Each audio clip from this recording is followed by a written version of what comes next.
Hello' বন্ধু বান্ধৱীসকল, কি খবৰ আপোনালোকৰ? আজি মহাসপ্তমীৰ সকলোকে শুভকামনা জনাইছোঁ। আৰু আজি মহাসপ্তমীৰ দিনা আমি গোটেই পৰিয়ালটোই এজন বিশেষ ব্যক্তিক লগ কৰিবলৈ যাম, তেখেতৰ আশীৰ্বাদ ল'বলৈ যাম পূজা বুলি।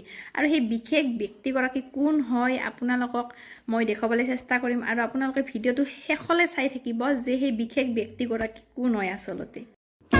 ফাইনেলি আমি এনেদৰে ৰেডি হৈ মিলি সেই বিশেষ ব্যক্তিজনৰ ওচৰলৈ গৈ আছোঁ। আৰু এনেদৰে আমি গোটেই পৰিয়ালটোৱে গাড়ীত বহি মিলি লৈ এনেদৰে গৈ আছোঁ। আৰু এনেদৰে গৈ থাকোঁতে হঠাতে দেখিলোঁ এটা দুৰ্গা পূজাৰ মণ্ডপ। যিহেতু দুৰ্গা পূজা চলি আছে, গতিকে ইয়াতো দুৰ্গা পূজাৰ মণ্ডপটো আমি দেখাটো অতি স্বাভাৱিক আৰু এইটো। গতিকে চব চাইডে গুৱাহাটীত এতিয়া দুৰ্গা পূজা কেৱল দুৰ্গা পূজা।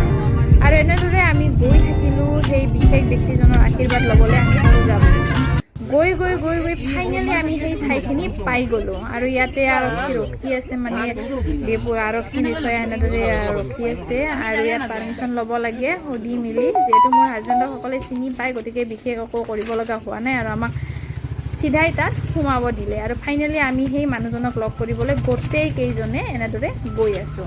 আগত যাওঁ আৰু লগ পাই ভালো লাগিব, কাৰণ ইমান ডাঙৰ মানুহ এজনক লগ কৰিব গৈ আছোঁ, তাকো পূজা বুলি আশীৰ্বাদ ল'বলৈ। তেখেতৰ আশীৰ্বাদ পাবলৈ হ'লেও কিজানি ভাগ্য লাগিব সকলোকে।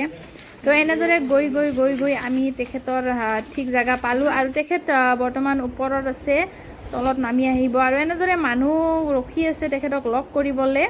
গতিকে আমিও এনেদৰে ৰখি আছোঁ, কাৰণ ওপৰত তেখেতে কিবা কাম কৰি আছে। আৰু তলত নামি আহিলে আমি গোটেইকেইজনে এনেদৰে লগ কৰিম। এনেদৰে ল'ৰাটোৰ দুষ্টামি অলপ চলপ চলি আছে আৰু মানুহবোৰ এনেদৰে ৰখি আছে। আৰু ফাইনেলি আমি এতিয়া গোটেইকেইজনে ৰখি ৰখি ৰখি ৰখি ৰখি ৰখি আৰু শেষত আমি এতিয়া মানুহজনক লগ পোৱাৰ সময় আহি গ'ল। আৰু আমি এনেদৰে এতিয়া যাম সেই বিশেষ মানুহজনক লগ কৰিবলৈ। আপোনালোকে চাই থাকক সেই বিশেষ মানুহজননো কোন হয়। এনেদৰে আপোনালোকে ভাবিছেনে কোন হ'ব পাৰে সেই মানুহজন? চাওকচোন আমি কাক লগ কৰিবলৈ গৈছোঁ। আৰু আপোনালোকৰো চাই কেনেকুৱা লাগিল, ভাল লাগিলে আমি কাক লগ কৰিব গ'লোঁ। এয়া হৈছে সেই মানুহজন, যাৰ পৰা আমি আশীৰ্বাদ ল'লোঁ। আৰু এনেদৰে আমি গামোচাখন পিন্ধালোঁ। বাৰু আমি দুজনীয়ে গামোচা দুখন পিন্ধাই মিলি এনেদৰে এক কপি আমি ফেমিলি ফটো উঠি ল'লোঁ।